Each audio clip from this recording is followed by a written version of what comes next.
आप सभी का स्वागत है। और कविता देखिए, खबरों की चौपाल आज एक बार फिर से सज चुकी है, लेकिन आज की चौपाल ये बहुत खास है। बिल्कुल पूर्णिमा, क्योंकि बहुत गर्व के साथ आपको बताएं आज हमने ये चौपाल सजाई है, क्योंकि पूरा देश इस वक्त पराक्रम पर्व मना रहा है। और हो भी क्यों ना, देखिए सर्जिकल स्ट्राइक के 2 साल पूरे हो चुके हैं और 3 दिन तक शौर्य उत्सव चलेगा। प्रदर्शनी लगी है हमारे शूरवीरों को लेकर सर्जिकल स्ट्राइक की, और उसका जो उद्घाटन है वो खुद प्रधानमंत्री मोदी ने किया। हमारे लिए पूर्णिमा सबसे ज्यादा गर्व की बात तो ये है, क्योंकि बहुत कम लोगों को ये पता है। क्या आप जानते हैं कि दरअसल इसका आगाज ही हमने किया है। सर्जिकल स्ट्राइक के शूरवीरों को इंडिया न्यूज ने टीवी के इतिहास में सबसे पहले आप तक पहुंचाया। सर्जिकल स्ट्राइक की सच्ची कहानी 49 मिनटों में सिमटी हुई आप तक हमने पहुंचाई है। और अब देखिए सरकार उसी क्लिप को, उसी डॉक्यूमेंट्री को पूरे देश तक पहुंचा रही है। बिल्कुल 49 मिनट की ये पूरी डॉक्यूमेंट्री है और लगभग 51 शहरों में 53 जगह जहां ये डॉक्यूमेंट्री दिखाई जाएगी। वो शूरवीर जिनको लेकर सवाल खड़े किए जा रहे थे कविता, हमारे एडिटर पहुंचे नेशनल स्ट्रेटेजिक अफेयर्स के, और उन्होंने बातचीत की आशीष सिंह ने उन लोगों से, उन शूरवीरों से, और उनकी बात सीधे दर्शकों तक पहुंचाई। बिल्कुल, उनसे भी हम बात करेंगे, वो भी हमारे साथ जुड़े हुए हैं। लेकिन सबसे पहले क्यों ना चले इंडिया गेट, वहां पर भी डॉक्यूमेंट्री दिखाई जा रही है, तो वहां की तस्वीरें भी सबसे पहले देख लेते हैं। हम खड़े हैं इस वक्त इंडिया गेट पे, जहां पे सर्जिकल स्ट्राइक की एनिवर्सरी मनाई जा रही है। सेकेंड एनिवर्सरी इसे बोल सकते हैं। पराक्रम पर्व यहाँ पे मनाया जा रहा है। ये गर्व की बात है हमारे सिक्योरिटी फोर्सेस के लिए और आईटीवी नेटवर्क के लिए, क्योंकि आप देख सकते हैं यहाँ पे बड़ी स्क्रीन पे जहाँ हजारों लोग देख रहे हैं हमारे सीनियर कलीग आशीष द्वारा की गई डॉक्यूमेंट्री जो यहाँ पे चलाई जा रही है लूप पे, क्योंकि आईटीवी नेटवर्क यहाँ पे पहला नेटवर्क था जिसने आपको सर्जिकल स्ट्राइक की असली कहानी बताई थी। गवर्नमेंट ने, नरेंद्र मोदी जी ने इसका उद्घाटन करा है। 3 दिन बड़ा पर्व जो चल रहा है, आप देख सकते हैं ढेर सारे लोग यहाँ पे मौजूद हैं। और गर्व का मौका है ये आईटीवी नेटवर्क के लिए, जहाँ पे हमारे करीब द्वारा की गई ये डॉक्यूमेंट्री चलाई जा रही है। आप देख सकते हैं बड़ी स्क्रीन पे। ये गर्व का मौका है हमारी सिक्योरिटी फोर्सेस के लिए और हमारे आईटीवी नेटवर्क के लिए। शानदार तस्वीरें, गौरवान्वित करने वाली तस्वीरें कविता। लेकिन मुझे लगता है जब पराक्रम दिवस की बात हो रही है तो पराक्रम दिवस के मौके पर मुझे वो लम्हे याद आते हैं, वो पल याद आता है जब विपक्ष ने सरकार पर सर्जिकल स्ट्राइक को लेकर सवाल खड़े किए और एक नया टर्म उस वक्त हमने सुना, सर्जिकल स्ट्राइक। और उस वक्त हम सब ये सोच रहे थे, पूरा देश ये सोच रहा था कि आखिर हो क्या रहा है, वाकई में सर्जिकल स्ट्राइक हुई या नहीं हुई। वाकई असमंजस की वो स्थिति थी। और उस वक्त इंडिया न्यूज के strategic affairs editor Ashish Singh ने खुद उन शूरवीरों से संपर्क किया और ये सोचा कि क्यों ना उस शौर्य गाथा को आप तक पहुंचाया जाए। वो खुद इस वक्त हमारे साथ मौजूद है। आशीष, कहना पड़ेगा टीवी के इतिहास में तो पराक्रम आप ही ने कर दिखाया। उन यादों को, उन बातों को, साहस के लम्हों को आप किस तरीके से याद करते हैं? जी कविता, ये काफी बहस चल रही थी 1 साल पहले सर्जिकल स्ट्राइक और सर्जिकल स्ट्राइक में कि ये कुछ लोग कह रहे थे फर्जी है, विशेष तौर पर जो पॉलिटिशियंस थे। और उस समय पे हमने वो देश को और पूरी दुनिया को दिखाया जो आज तक किसी के पास नहीं है। नेशनल चीज थी ये, हमें काफी मेहनत करनी पड़ी है। आज तक भी जब आप देखिए कि हमने जब पहली एनिवर्सरी थी सर्जिकल स्ट्राइक की, तब हमने इंडिया न्यूज पर ये डॉक्यूमेंट्री दिखाई थी, और आज दूसरी एनिवर्सरी है और अभी तक किसी और चैनल या फिर कहीं और पर ये जो जवान है और अफसर है पैरा स्पेशल फोर्सेस के जिन्होंने सर्जिकल स्ट्राइक की, उनके कहीं भी आवाज या फिर चेहरा नहीं दिखाई देता है। इसलिए काफी मेहनत करनी पड़ी थी हमें उस समय पर। सीक्रेसी मेंटेन करना दोनों जगह जरूरी था। एक तो हमें पूरे इंडियन आर्मी हेडक्वार्टर में भी, क्योंकि केवल चुनिंदा लोगों को ही इस बारे में पता था, लगभग 2 से 3 लोगों को ही, उससे ज्यादा इंडियन आर्मी में पूरे किसी को इस बारे में पता नहीं था। और मीडिया में भी जिस तरह से हमें एक सीक्रेसी मेंटेन करने की जरूरत थी, क्योंकि ये एक वर्ल्ड एक्सक्लूसिव था। इससे पहले कभी भी ये वर्ल्ड टेलीविजन में और वर्ल्ड मिलिट्री के इतिहास में पहली बार ऐसा हुआ कि कोई एक बड़ा स्पेशल ऑपरेशन हुआ हो और उसके बाद में जो स्पेशल फोर्सेस के जवान और अफसर हैं वो टीवी पर आके बात किए। हमने पूरी तरह से कोशिश की कि इनकी जो आइडेंटिटी है, चाहे वो चेहरा हो या फिर उनकी आवाज हो, उनका नाम हो या फिर उनका रैंक हो, ये सब कुछ रिवील ना हो। और इसी की देन है कि अब हम इंडिया गेट पर भी इस डॉक्यूमेंट्री को देख पा रहे हैं। जी आशीष, बहुत बहुत शुक्रिया आपका। और एक ऐसे वक्त पर पूर्णिमा, जब पूरा देश पराक्रम पर्व मना रहा है, उस वक्त ये शौर्य गाथा जो है वो लोगों तक पहुंचनी बहुत जरूरी है। और जैसा कि हमने शुरुआत में अपने दर्शकों को बताया था कि आज हमने चौपाल को बड़े गर्व से सजाया, और गर्व हमको इस बात पर भी हो रहा है कि आशीष के साथ इस शूट को जिन्होंने अंजाम दिया था, जो उस डॉक्यूमेंट्री के प्रोड्यूसर थे, वो दरअसल चौपाल के भी प्रोड्यूसर है, नीरज पांडे खुद हमारे साथ मौजूद है। नीरज, बहुत बहुत स्वागत है आपका। तो नीरज इस वक्त देखिए चौपाल का शूट कर रहे थे और उसी दौरान हमने नीरज से कहा कि नीरज जरा आइए और इस डॉक्यूमेंट्री के बारे में बात कीजिए। नीरज, बहुत बहुत स्वागत है आपका। तो देखिए चौपाल तो आप शूट कर ही रहे हैं, लेकिन इससे पहले जिसकी हम बात कर रहे हैं, आपने शूट किया, वो किसी भी जर्नलिस्ट के लिए, किसी भी पत्रकार या प्रोड्यूसर के लिए तरह से कहिए ड्रीम स्टोरी होता है। तो जरा उस एक्सपीरियंस के बारे में बताइए नीरज। जी पूर्णिमा, आपने बिल्कुल सही कहा। ये मेरे लिए भी एक ड्रीम स्टोरी थी। अपने 15 साल के करियर में मैंने बहुत सारे शूट किए, बहुत सारी स्टोरीज की, लेकिन ये बड़ी खास थी। खास इसलिए थी क्योंकि पहली बार ऐसे कमांडोज से मिले थे जिन्होंने सर्जिकल स्ट्राइक को अंजाम दिया था, और ये हमारी तरफ से एक स्कूप था। किसी भी चैनल के पास ये मटेरियल नहीं था और हम लोगों ने बड़े गुपचुप तरीके से इसे शूट किया, जिस तरीके से इसकी प्लानिंग बनी। और फिर खास तौर से उन जवानों की बातें सुनकर जो एक गर्व का एहसास था, क्योंकि उन दिनों सर्जिकल स्ट्राइक की चर्चा बड़ी तेज थी पूरे देश में और तमाम आरोप भी लग रहे थे सरकार पर कि ये सर्जिकल स्ट्राइक है, इसकी फुटेज क्यों जारी नहीं की जाती। तो ऐसे वक्त पे हमने सर्जिकल स्ट्राइक करने वाले कमांडोज की जुबानी पूरे देश को ये कहानी सुनाई, सर्जिकल स्ट्राइक की सबसे सच्ची कहानी हमने सुनाई। तो वो वाकई में बड़ा दिलचस्प था और निश्चित तौर पे गर्व से भर देने वाली बात तो होती है, क्योंकि एक जर्नलिस्ट के तौर पे हर कोई चाहता है कि ऐसी कोई चीज उसके करियर में हो जो आगे तक जिस पर वो गर्व कर सके। लेकिन नीरज एक बात बताइए, ये आम शूट की तरह तो होगा नहीं, क्योंकि बहुत सीक्रेसी भी मेंटेन इस तरीके के शूट्स में करनी पड़ती है। तो आपकी क्या ट्रेनिंग क्लास भी हुई थी एक तरह से शूट करने से? जी बिल्कुल, ये आम शूट से अलग शूट था। एक तो ये बहुत बड़ा जंबो शूट था, पूरे दिन भर हम लोगों ने शूट किया।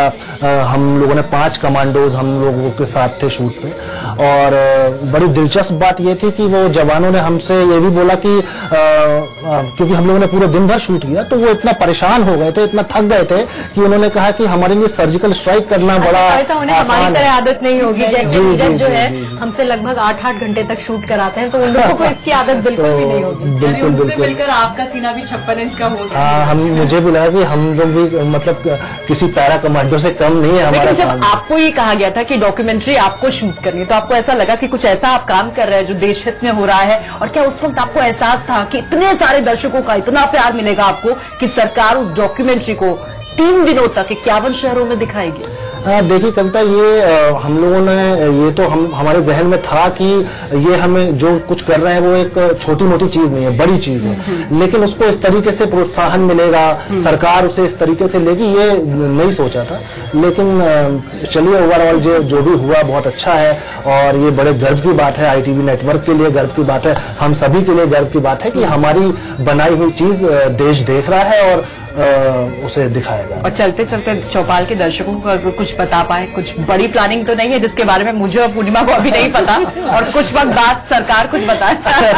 देखिए, ऐसी प्लानिंग तो ITV नेटवर्क में होती ही रहती है, लेकिन इसका खुलासा भी समय पे बहुत बहुत शुक्रिया आपका नीरज, हमसे बातचीत करने के लिए। इसी तरह से शूट करते रहिए, ITV नेटवर्क को गौरवान्वित महसूस करवाते रहिए, और चौपाल भी इसी तरह से शूट करते रहिए जैसे आज हम कर रहे हैं। Thank you, thank you. तो चलिए, ये तो सर्जिकल स्ट्राइक की कविता बात हो गई, लेकिन एक और मुद्दा जो हमेशा से राजनीति का विषय बना रहा है और इस वक्त बहुत सुर्खियों में है, वो राम मंदिर और अयोध्या का मुद्दा है। वाकई 29 अक्टूबर से अब इस मामले पर सुनवाई होनी है, और उससे पहले अयोध्या पर पूरे देश की पूर्णिमा निगाहें टिकी हुई है। बिल्कुल, सुनवाई के साथ शुरुआत भी होगी, लेकिन देखिए, अयोध्या में राम की चर्चा तो होती ही है, लेकिन अयोध्या में मोहम्मद सलीम की भी चर्चा है। वाकई मोहम्मद सलीम, आपको बता दें, खड़ाऊ बनाते हैं, वो भी साधु संतों के लिए, मंदिर तक पहुंचते हैं उनकी खड़ाऊ। धर्म की दीवार तो छोड़िए आप, मुझे लगता है कि एक दुकान में सारी चीजें तहस नहस हो जाती हैं। मोहम्मद सलीम से हमारे सहयोगी मोहित पहुंचे बात करने के लिए, और उन्होंने साफ बोला कि अरे धर्म का चश्मा हटाइए, जरा देखिए मेरी ये बनी हुई खड़ाऊ, और इसे साधु संत कहते हैं। बिल्कुल, वो रिपोर्ट देखते हैं। तो एक तरह से एक मिसाल जो है यहाँ मोहम्मद सलीम पेश करते हैं हिंदू और मुसलमानों के सर्वधर्म समभाव की। आइए बात करते हैं सलीम जी से। सलीम जी, कितने साल से आप ये खड़ाऊ बना रहे हैं? हम अपने बचपन से कर रहे हैं सर, सबसे पैदा भाई बड़े भाई 17-18 साल से हम यही काम करने लगे। अच्छा, ये जो आप खड़ाऊ बनाते हैं तो ज्यादातर ये खड़ाऊ कौन खरीदता है आपसे? ये भाई ये साधु महात्मा ये सब ले जाते हैं, और कुछ चढ़ाने वाले जो है उसको चढ़ाते हैं, मंदिरों में ले जाके चढ़ाते हैं खड़ाऊ छोटा वाला। अच्छा, मंदिरों में भी ले जाते हैं, साधु महात्मा भी ले जाते हैं। ले जाए अपने मंदिरों में तो ले जावे करिए खड़ो भाई, साधु आते हैं खड़ा ले जाते हैं, शाम संध्या के शाम सुबह आते हैं, सब ले जाते हैं। सालों से आप जो ये खड़ाऊ हैं मंदिरों के लिए हो चाहे साधु महात्मा के लिए आप बनाते आ रहे हैं। सलीम जी, सवाल यहाँ पे एक हम आपसे जानना चाहेंगे कि कई बार हम देखते हैं कि लोग जो है हिंदू मुस्लिम में बैर करने की कोशिश करते हैं अयोध्या के मुद्दों को लेके, लेकिन आप ये जो बनाते हैं खड़ाऊ, यहाँ पे हम देखते हैं कि चाहे महात्मा हो, चाहे साधु, चाहे मंदिर हो, वहाँ पे मोहम्मद सलीम की बनी हुई जो खड़ाऊ है वो जाती है। जी हाँ, जाता खड़ाऊ यहाँ से। क्या बोलना चाहेंगे आप लोगों से पूरे देश में जो है कि किस तरह से वो अयोध्या को देखें? क्या बताया जाए, अयोध्या का माहौल हम लोग चाहते थे कि जो मंदिर मस्जिद के झगड़ा खत्म हो जाए, कोई कार्यालय बन जाए या कोई अस्पताल बन जाए या और कोई चीज बन जाए, मुद्दे के झगड़े खत्म हो जाए। वाकई पूर्णिमा, बड़ी ही सहजता के साथ, सरलता के साथ मोहम्मद सलीम ने इस मुद्दे का समाधान खोज लिया। लेकिन गौर करने वाली बात तो ये है कि जहां धार्मिक भावनाओं का सवाल होता है, बहुत जल्दी आहत हो जाती हैं। बिल्कुल, मैं समझ रही हूँ कविता, आप किसकी बात कर रही हैं, शक्तिमान की बात। उससे अगर पूछो तो मुझे तो शिकायत है कि क्यों नहीं बना मंदिर अभी तक। हमने मुगलों का राज झेला है, आज मुगल चले गए हैं तो मुगलों की विरासत क्यों झेलें? हमारा हक है, हमारी धरती पर हमला हुआ है, अंग्रेजों ने भी इन्वेजन किया है, मुगल ने भी किया। तो अगर किसी ने बाबरी मस्जिद बनाई है तो बनाई होगी ना, पहले तो मंदिर नहीं होगा तो कम से कम राम की जन्मभूमि तो है वो। आज अगर हम कोई कहता है कि मंदिर बनाओ तो मुसलमानों को कहना चाहिए आओ आओ बनाओ, yes we are there with you, हम कहीं और जगह पे बना लेंगे। Why are they fighting for what?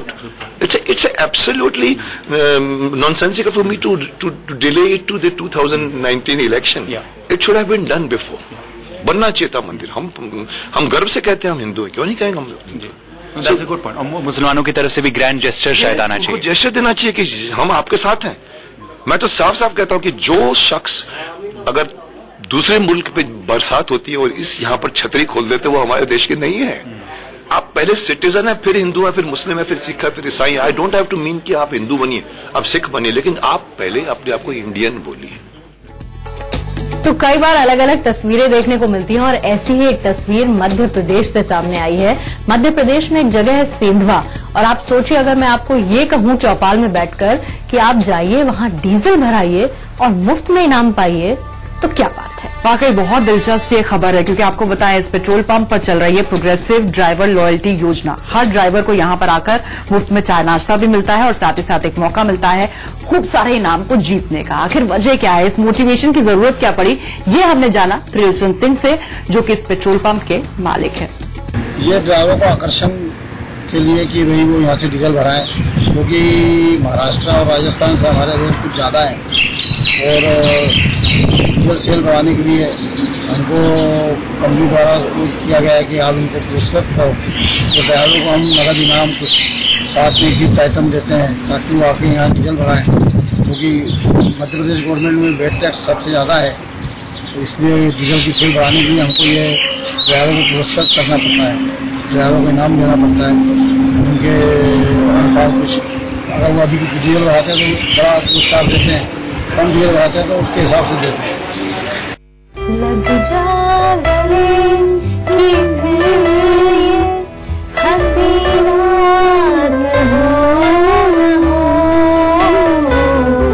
शायद फिर से जन्म में मुलाकात हो ना हो।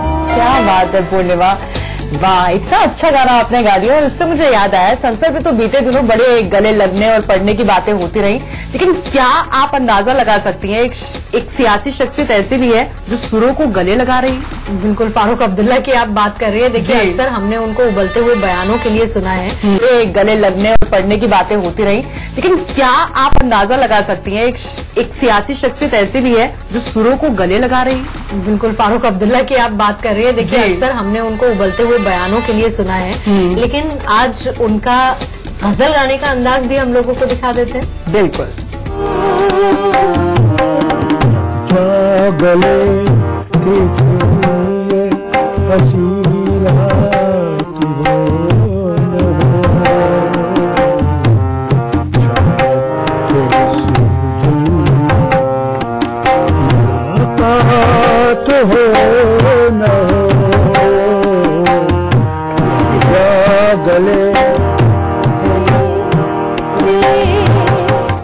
गई सुर और सियासत का ये भी पूर्णिमा अद्भुत संगम है। वैसे फारूक अब्दुल्ला की पाकिस्तान परस्ती पिछले दिनों सुर्खियों में थी, हालांकि अब लग रहा है उनके सुर बदल चुके हैं। देखिए, और आप पाकिस्तान परस्ती की बात कर रही हैं तो मुझे पाकिस्तान की खबर की याद आ गई। आप सोचिए, ऐसी स्थिति है कविता कि अभी 8 भैंसे बेची। इससे पहले आपको याद है लग्जरी गाड़ी इमरान खान ने बेची थी, और अब 8 भैंसे बेचने की नौबत। इकट्ठा कितने हुए? लगभग 23 लाख भैंसे बेचने के बाद और कुछ करोड़ रुपए लग्जरी गाड़ियां बेचने के। इतने पर हो जाएगा? मुश्किल लग रहा है, क्योंकि कोशिश तो देखिए अर्थव्यवस्था सुधारने की है, लेकिन सबसे बड़ी बात यह है कि आतंकवाद सबसे बड़ी चीज। आप जब तक उसकी फंडिंग नहीं छोड़ेंगे, आपका सारा पैसा आतंकवाद में चला जाता है। ट्रंप ने ग्रे लिस्ट में डाल दिया है और उसके बाद ब्लैक लिस्ट करने की तैयारी में शक्ति पूरी है, और ऐसे में अर्थव्यवस्था आप सोचिए सुधरेगी कैसे। पूर्णिमा देखा आपने, पूरी तरीके से कंगाल हो चुका है पाकिस्तान, दाने दाने को मोहताज। लेकिन अगर ऐसी है कि भारत से युद्ध के लिए हम है तैयार। बिल्कुल, तो इसीलिए कहते हैं कि भाई पहले अपने घर को संभालो और उसके बाद पड़ोसी देश को देखो। हम तो बहुत ताकतवर हैं, लेकिन आपको भैंसे बेचने की नौबत। बिल्कुल, ट्रंप को रिझाने की इतनी कोशिश की, लेकिन देखिए अब जैसा कि आप बता रही थी, ब्लैकलिस्ट करने की पूरी तैयारी है। आखिर क्या करेंगे इमरान खान? बहुत मजा आया पूर्णिमा, आज बड़े गर्व के साथ हमने सजाई थी ये चौपाल। ये मौका दरअसल इंडिया न्यूज के लिए इसलिए खास था क्योंकि सर्जिकल स्ट्राइक पर जो शानदार डॉक्यूमेंट्री हमने बनाई थी, सरकार ने पराक्रम पर्व के दौरान उसे शौर्य गाथा के तौर पर दर्शकों तक पहुंचाया, पूरे देश तक पहुंचाया। 51 शहरों में वो डॉक्यूमेंट्री दिखाई गई। बिल्कुल, और उसके साथ ही देखिए भारत के लिए भी गर्व का मौका है, इंडिया के लिए गर्व का मौका है, क्योंकि भारत ने बांग्लादेश के खिलाफ जीत दर्ज कर ली है, बाजी मार ली है एशिया कप में, और रोहित की कप्तानी में भी देखिए टीम इंडिया ने कमाल कर दिया है। बिल्कुल, बिन विराट भी धूम मच गई है, और ऐसी जश्न की तस्वीरें अगले हफ्ते भी हम लेकर आएंगे। बिल्कुल, अगली चौपाल में आपसे मुलाकात होगी। तब तक अपने सुझाव आप हमें भेजते रहिए और देखते रहिए इंडिया न्यूज।